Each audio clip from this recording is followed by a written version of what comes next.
بہت بڑی طاقت بنیں گے آپ اگر آپ کو سہنا آ گیا اور برداشت کرنا آ گیا.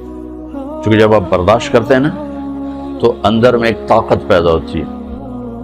وہ طاقت آپ کی روح کو پرواز دیتی ہے اور اگلوں کے لیے تسخیر کا کام دیتی ہے.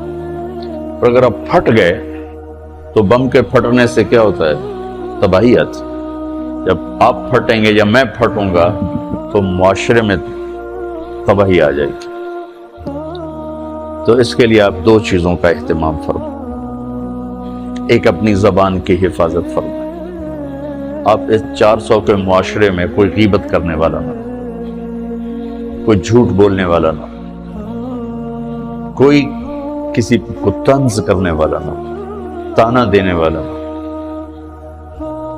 ایسی بات جو کسی کے دل پہ جا کے چوٹ مارے اس سے آپ اپنی زبان کو صاف کر. کبھی اس پہ قابو پا سکیں گے، کبھی نہیں. کبھی رہ جائے گا، کبھی ہو جائے گا. تو جب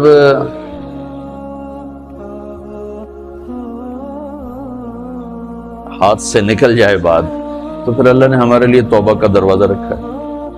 2 نفل پڑھو، اللہ سے معافی مانگو، جس پر زیادتی ہو اس سے جا کے معافی مانگو. اس سے آپ کی مزاج میں ٹھہراؤ آ جائے گا. تو میں آپ سب سے یہ گزارش کرتا ہوں کہ اس معاشرے میں آپ اپنی زبان پہ قابو پانا سیکھیں. برائے میرا بہت فائدہ ہوگا. ایک زندگی گزری ہے، شام قریب ہے، تو پوری زندگی کے تجارب نچوڑ بھی اس میں شامل ہیں. اور تجارب نچوڑ کو گولی مارو اور دیوار پہ ڈال دو. میرے نبی کا فرمان اس کے لیے کافی ہے کہ آپ نے فرمایا کہ 2 چیزوں کی ضمانت دے دو، میں جنت کی ضمانت دیتا. ایک تمہارے جو 2 جبڑوں کے درمیان ہے، ایک تمہاری 2 ٹانگوں کے درمیان ہے، اسے پاک کر لو، میں جنت کا ضامن بن جاتا. اور معاذ بن جبل سے فرمایا کہ تمہیں پورے دین کا نچوڑ بتاؤں. کہ جی کیا تو آپ نے اس حدیث کو میں نے پتہ نہیں ہزاروں لاکھوں دفعہ بیان کر دیا ہے اور ہر دفعہ بیان کیا ہے کہ اچھا یہ ایسے کر کے کیوں فرمایا.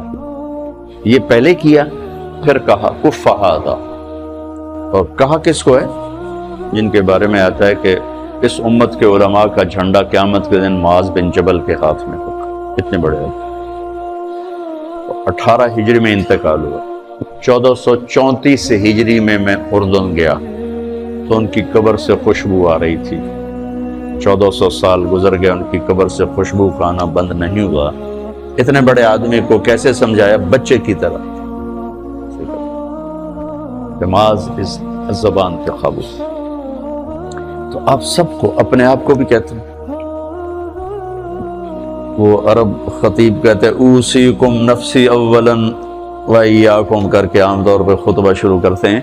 تو میں بھی اپنے ذات سے شروع کر کے آپ سے یہ عرض کرتا ہوں بچوں کہ اپنی زبان پہ قابو پانا سیکھو. یہاں اس کی مشق کر لو. یہ چھوٹا سا میدان ہے، چھوٹا ایک تالاب میں ہے. آپ تالاب، یہاں سے نکل کر آپ ایک سمندر میں کودیں گے جہاں کہ رشتوں کی فہرست ہوگی، تعلقات کی فہرست ہوگی، ناگواریوں کے خوفناک خاردار کانٹے ہوں گے.